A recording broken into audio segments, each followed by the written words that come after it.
Well, hello and welcome everyone to the summary and highlights video of week 2 of Littlewargame's Pro League 6 tournament. At the start of this week, the Fellowship is in first place, closely followed by Team Emderg, with Team Holy safe in third place, but Team Pro League with everything left to prove. This week was full of insane matchups, with first up in Group A, one of the greatest matchups you'll see in this game. Heffy versus Weird Red. Heffy, the current rank 1 of Littlewargame, only has 6 ranked losses, of which all of them are against Weird Red. Now, will he be able to keep this up? It is far from the only interesting matchup though this week, as they are shown on screen right now.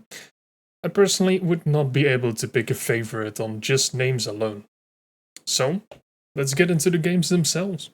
Game number 1 started with Weird Red opening with a barracks and Heffy with his classic den opening.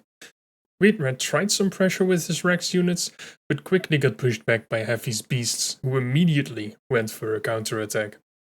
This counterattack eventually led into a surround of Weird Red's army in the middle of the map, leaving Weird Red with no other option than to GG out. Game number 2 had the same openings, but Heffy had a bit more in store, as he would proxy a workshop. A wolf-supported Gatling gun rush started this game, being held nicely by Weird Red for the time being. But after a long and hard-fought defense, it was too much in the end, and Heffy would take the 2-0 victory, continuing the Fellowship's charge in week 2. Next up would be Slammer 4 versus Avocado Lord with another Rex versus Den start. Slammer would get a massive push into Avocado Lord's base, and with more reinforcements would continue to grind away on his defense. Avocado Lord would try to get a counter push going, but it would be to no avail, as Slammer would end up securing the victory. Game number 2 of this series once again would start with a Rex versus Den, and Slammer would once again try to push with his beast units, but this time having air support on his side. With a drop into the main base and a push on the right side of the screen into the third, and even more pressure at the fourth later, Avocado Lord would be unable to keep up and eventually tap out, giving Slammer the 2-0 victory for Team Emderg, who is still chasing down the Fellowship. Up next would be Bisharm versus Glaba, another 2 strong suits of Littlewargame, who both decide to go for a den opening. Glaba would transition into dragons, while Bisharm would mainly be focused on wolves. He would get a counter push in, but in the end Glaba's dragons were too much. Bisharm GG's out, giving Glaba the 1-0 lead. Game 2 was once again a den versus den opening, with Bisharm thinking, what you can do, I can do better, as he himself gets dragons this time around. Glaba would try and push with his wolves and a watchtower, but it would eventually be pushed back. Bisharm sends a massive attack into Glaba's third base, and with the arrival of his air support, deal lots of damage. Glaba did try to get back into the game, but once his airdrop sees the base count of Bisharm, he GG's out, resulting into the first 1-1 of the week. Game number 3, Den versus Den. But Glaba decided to proxy his and transform it into a werewolf den. Bisharm would try and scout this, but just barely misses the building at the slimmest of margins. He would eventually find the location, but it was too little, too late. With werewolves demolishing his base, Bisharm would tap out, giving Glaba the 2-1 victory. This meant that the charge of the Fellowship would be slowed down massively, giving Team Emderg a massive shot at challenging first place. The 4th series of week 2 would be between Hydra and Negat. Hydra, being a professional RTS player, should not underestimate Negat, however. Even though he's unranked, he packs a devastating punch. Hydra would be the early aggressor. He would be the mid-aggressor, which Negat nicely defends. But Hydra would also be the late aggressor, which would eventually be too much for a player in the red, as the snakes of Hydra would slowly chip down on everything Negat has, leaving him no other option than to try again in game number 2. Game 2 would start with the Rex opening for both of our players, But Hydra was not quite done, as he would proxy a second Rex. With 2 raiders in each base, he would keep Nigat quite busy as he would continue to tech up at home, and eventually getting an attempt on a catapult drop in the main base of the red player, who had a gyrocraft waiting for him. The game would end up in a complete mech fest, with Nigat trying to put some pressure onto Hydra for a change, and successfully so, as Hydra had to tap out and get the score equalized to 1-1. As Nigat proved why he should not be taken lightly, he starts with a mech opening in game number 3. With having seen Den vs Den and Rex vs Rex, would we now see mech vs mech? Well, of course not. Hydra decided to go for a Rex again instead. It would lead into a show-off at the third of Hydra, and after a nice surrounds of Nigat's slow-to-move mech units, he had some breathing room. Nigat, however, did not slow down, trying to get more damage done with a catapult drop, which did not end up working in his favor. Eventually, Hydra would have a massive wall of catapults pummeling down on our player in the blue, on top of his Rex units charging to the front, which led Nigat with no other option than to concede and give Hydra the 2-1 victory. This means that Team Amdurg would crawl up to the Fellowship, but not as much as they wanted, and that Team Pro League had 1 more point on the scoreboard. A case of slow and steady wins the race. Group A's third series would be between Joshers09 and Team Captain Holy. Game number 1 would start off with a Rex vs Rex opening, followed by some pretty impressive raider movement from Holy, hiding his first raider to swoop around and snipe Joshers. It was an outstanding move. Joshers, however, did not approve of that and decided to pressure with archers. The push, however, was pushed back, and our players found each other in the middle of the map. A massive concave from a player in the blue would seem like a huge advantage, but the catapults from Holy keep some endurance in his army. The Battle of the Ages continues to ravage on with more reinforcements from both players. Joshers adding some soldiers where Holy kept producing catapults. This would eventually go into the way of the infantry, with Joshers once again pushing into Holy's bases, and with a drop in the main base and a successful defense at home, he would eventually be victorious. Game 2 would switch gears, with Holy going for a 2-den opening, while Joshers would stick to his barracks. The 2-den's initial pushback from Holy would end up dealing quite some damage to Joshers, who tries to defend. But the initial push became a sustained push, crushing the hopes of a player in the blue, ending in a swift victory for Holy. The deciding game number 3 would see our players go back to their roots, but with a twist. Holy decided to go for an archer opening. While usually defensive, Holy had other plans, bringing some workers along with his army as well. He ended up not building supportive watchtowers, however, losing valuable sustain to his push. Joshers, with a counteroffensive after he held it, did build a watchtower, learning from Holy's mistake. This, together with his army size, would end up being too much for Holy to handle, resulting in a 2-1 victory for Joshers.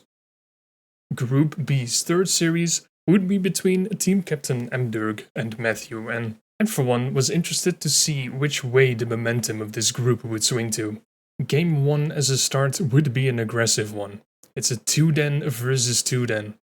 It would, however, be Matthew N who would strike first. With a decent hold from Amdurg, he would eventually still find himself in a tough position, as Matthew N kept on the pressure. And with a massive switch to a fleet of dragons, there was nothing Amdurg could do. He GG's out, and Matthew would take the 1-0 lead. Game number 2 would see Matthew N go for broke with another 2-den opening, while Amdurg this time went for a barracks first. Amdurg, after saving some of his infantry, decided to attack. However, Matthew N's watchdogs were ready to catch every movement. Amdurg would not be able to take down Matthew's 4th, and with a huge switch to catapults and dragons, he himself would be on the attack. This time, Amdurg would be able to clean it up. However, a second push with a massive economy behind it would eventually be too much to deal with, and Matthew N would take the 2-0 victory. This would confirm the momentum switch in the favor of Team Pro League. This clean sweep would bring them much closer to Team Holy in third place, and would leave Team Amderg grasping for air in the hunt for first. Day 4 of Week 2 started off with a match between Sadocaster and Der Steph 1991 in the class of Switcheroo, that is Group A. Both players started with the den opening, with Der Steph going for an interesting set of building placements here. This placement, however, did help him in his defense of the early aggression of Sado, as the werewolf den repair worker blocked the wolves from leaving and the watchtower had free reign over the area.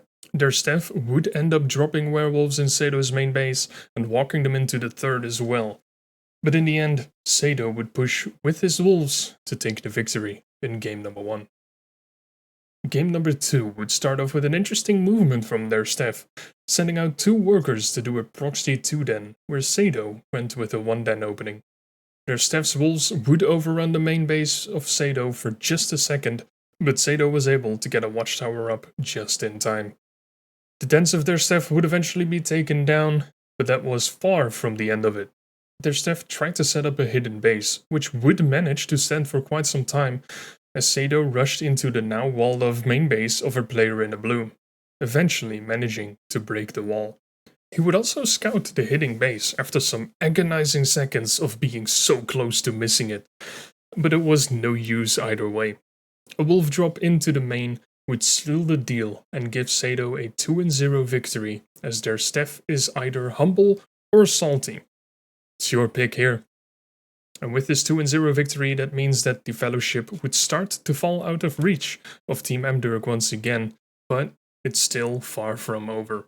The second series of Day 4 would be between Beatflitz and ItsJ, with the latter trying to continue the trend of the group to help Team Pro League take 3rd place. Game 1 would start with an interesting message from Beatflitz, who apparently went into this series as cold as ice. He might be saved, however, by the fact that ItsJ went for a workshop opening, as we've not really seen that work too much so far.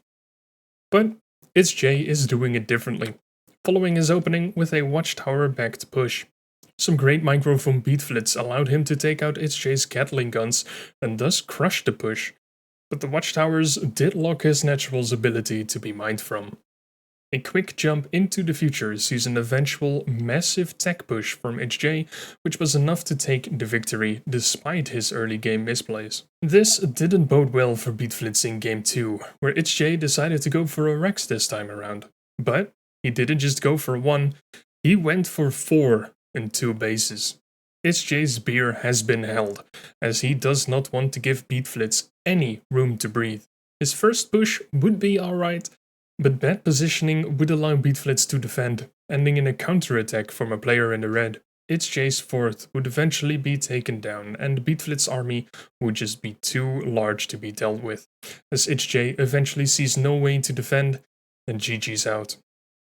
With the scores tied 1-1, both players admit to not having played the 3rd map that much, so this should be an interesting game. It would once again be a barracks from ItsJ and a wolf den from Beatflitz, but no shenanigans this time around. ItsJ managed to sneak in a catapult drop, but his management of the catapults was absolutely terrible, letting 1 die to the workers he himself sought to kill. Oh, the irony. Beatflitz would manage to distract ItsJ with some wolves, as his massive fleet of dragons would find their way into ItsJ's base. And with the arrival of the dragons, ItsJ GG's out and gives Beatflitz the eventual 2-1 victory, bringing momentum back to Team Amderg, who desperately needed it in order to chase down the Fellowship. And then it was time for the final day of Week 2. The first series would be played between Ninja 5511 and J Awesome 1. Game 1 is a classic Rex vs Den opening. Ninja's wolves would quickly find their way into J Awesome's defensive ranger lineup, who cleverly uses his workers as a wall for the barrage of arrows, eventually surrounding the wolves as well with his workers after Ninja does break through. In the meantime, J Awesome has a counter gyro in the other side of the map.